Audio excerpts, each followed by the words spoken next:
Maayong adlaw sa tanan, or siguro ang uban karon gabiin na sa inyong lugar. Apan karong orasa magisgot kitag mga pulong na pod nga makatabang sa tua nga manginabuhi ta nga Kristohanon.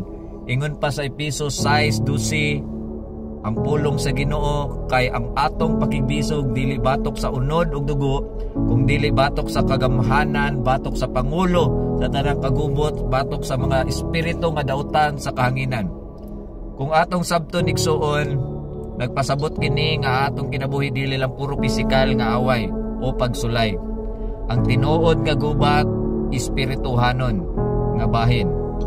Usahay kita maglagot sa tao, makig-away sa atong isig katao, pero ang tinuod nga kaaway dili sila, kung dili ang espiritu nga nagpaluyo sa tanang kalisdanan. Mao bitaw gingnan ta sa Dios nga kinahanglan nato ang espirituhanong armas, ang pagampo, ang pagtuo ug ang pulong sa Dios.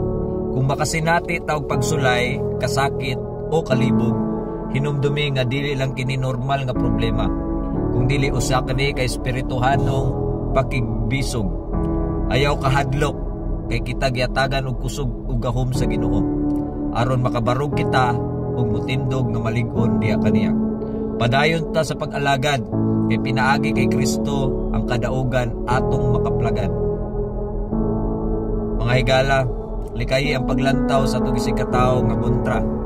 Imbes magitaa ang kalinaw ug tabangi sila nga makailaw usab sila sa kamatuoran, hinumdumi dili unod ug dugo ang atong kaaway, kung dili espiritu ug pinaagi sa Ginoo, makadaog gyud ta.